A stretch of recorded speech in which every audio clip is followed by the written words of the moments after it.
सजा दीजिए, अभी फौरन इसे सजा दीजिए। Order order. मिस्टर चड्ढा, किसे सजा देनी चाहिए और किसे नहीं, इसका फैसला अदालत करेगी। Order order. जब तक यह अदालत किसी नतीजे पर नहीं पहुंचती, बर्खास्त नहीं होगी।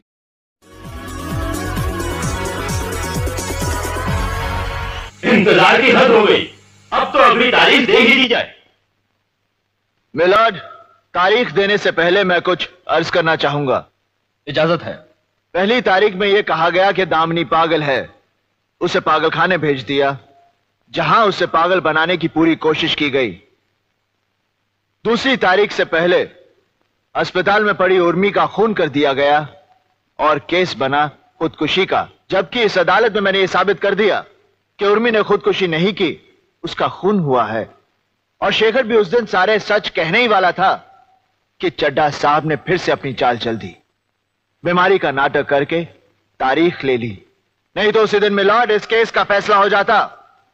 और आज आप फिर से तारीख दे रहे हैं। उस तारीख से पहले सड़क पर कोई ट्रक मुझे मार कर चला जाएगा और केस बनेगा रोड एक्सीडेंट का।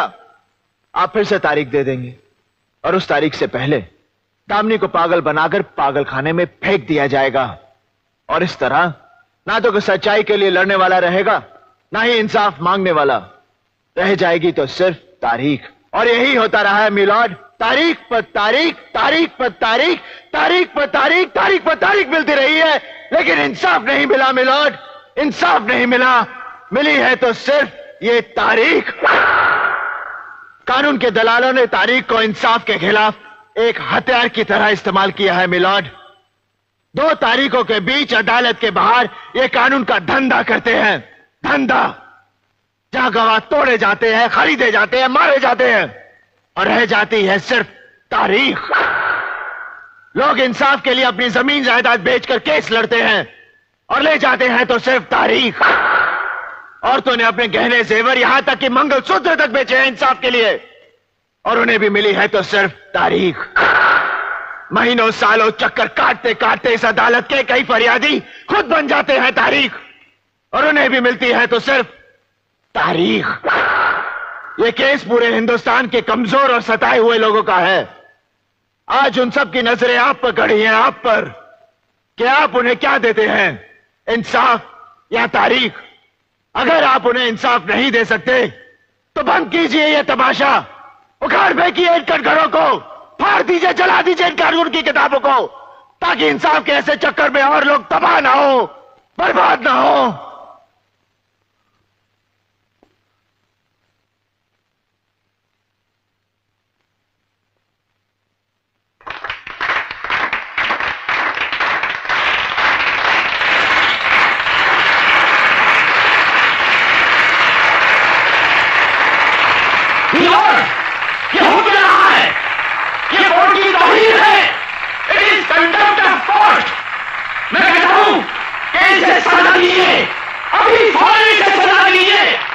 Order order. मिस्टर चड्ढा, किसे सजा देनी चाहिए और किसे नहीं, इसका फैसला अदालत करेगी। Order order. जब तक यह अदालत किसी नतीजे पर नहीं पहुंचती, बर्खास्त नहीं होगी।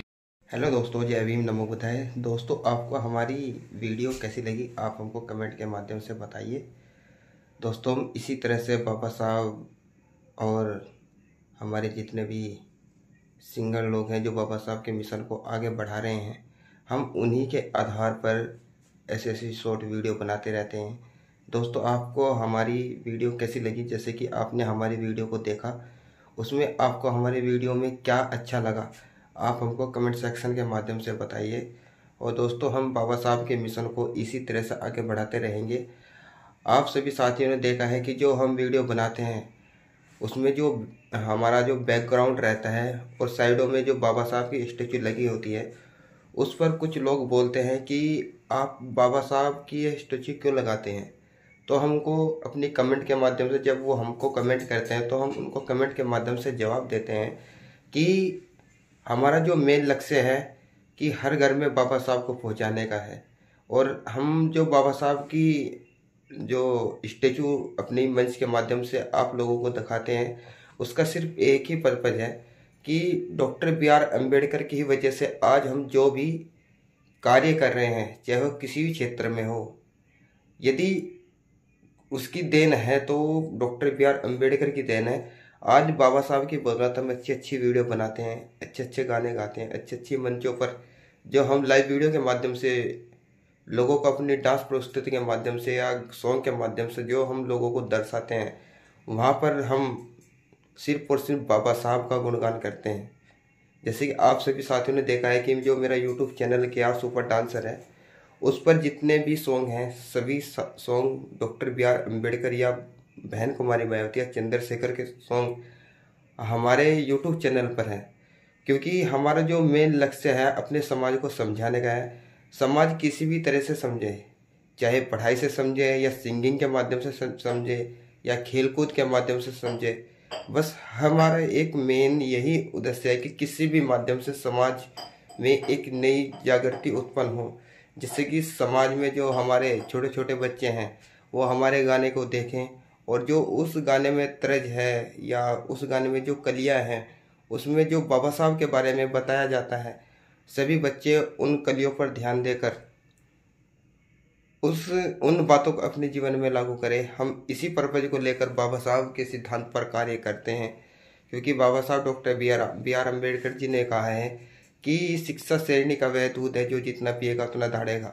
वास्तव में यह हकीकत है। बाबा साहब का गुणगान यदि आज समस्त भारत, जहाँ तक ये दुनिया है, उनका यदि गुणगान किया जाता है तो उनका एक सबसे मेन जो चीज़ है वो शिक्षा। यदि डॉक्टर बी आर अम्बेडकर बाबा साहब पढ़े लिखे नहीं होते, क्या वो संविधान लिखते? आप सभी साथी मुझे कमेंट के माध्यम से बताइए। यदि आज हम अच्छे कपड़े पहन रहे हैं या पानी पी रहे हैं या अच्छे घरों में रह रहे हैं, यदि बाबा साहब डॉक्टर भीमराव अम्बेडकर संविधान न लिखते, जो भी आज हम जिस भी फैसिलिटी का आनंद ले रहे हैं, क्या वो हमको मिलती? आप सभी साथी हमको कमेंट के माध्यम से बताइए। दोस्तों, मैं आपको बताऊं, मैं पहले बाबा साहब को मतलब मानने में इतना रुचि नहीं रखता था। मैं भी पहले पाखंडवाद में बहुत घुसा हुआ था, लेकिन जब जब मैंने संविधान को पढ़ा या बाबा साहब के स्टेचू को देखा और बाबा साहब के बारे में मैंने दिल से जो अपने अंदर ग्रहण उनकी बातें की, तब से मुझको लगा कि वास्तव में बाबा साहब ही ऐसी चीज़ है जिन्होंने बहुत सारे पाखंडियों को अपनी कलम के माध्यम से उनको सुधारने का कार्य किया है। दोस्तों, मैं आपको बताऊं, doctor B R Ambedkar ji जब कोलंबिया विश्वविद्यालय में पढ़ते थे, मैंने उनके बारे में जो पढ़ा है, लिखा है और जो उनकी कहानी मैंने किताबों के माध्यम से पढ़ी है, उसमें लिखा होता है कि हमारे जो डॉक्टर बी आर अम्बेडकर थे, जब वो स्कूल में जाते थे तो उनको पानी भी नहीं पिलाया जाता था, न ही उनके बाल भी नहीं काटता था, उनको अच्छे कपड़े पहनने का भी अधिकार नहीं था।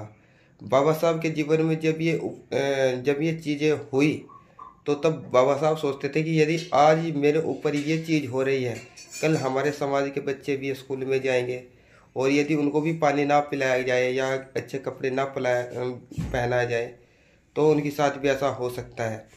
तब जाकर डॉक्टर भीमराव अम्बेडकर ने अपने जीवन में संकल्प लिया और संकल्प ये लिया कि मैं अच्छा कपड़े पहनूं या ना पहनूं, मैं पानी पीऊँ या ना पीऊँ, लेकिन मैं अपने समाज को वो चीज़ देकर जाऊंगा कि जिंदगी भर मेरा समाज जो दिक्कतें मेरे सामने आ रही है वे दिक्कतें उनके सामने ना आए। बाबा साहब ने अपनी तीव्र जो हमारे फ्यूचर में होने वाला था, जैसे कि आप सभी साथी जानते भी हैं कि ऐसे बहुत से राज्य हैं जिसमें हमारे जो छोटे छोटे बच्चे हैं वो स्कूल में जाते हैं, कोई टीचर उनको पानी नहीं पिलाता है, पानी के ऊपर उनको मार देते हैं। ये ऐसी बहुत सारी चीज़ें अभी भी मतलब अलग अलग राज्यों में घटित हो रही हैं। दोस्तों, यदि आपने हमारी वीडियो को देखा है, यदि आपको हमारे चैनल से जुड़कर अच्छा लगता है तो आप हमारे चैनल को सब्सक्राइब कीजिए। और दोस्तों, फिर मिलते हैं नेक्स्ट वीडियो में। तब तक के लिए जय भीम, नमो बुद्धाय, नीला सलाम।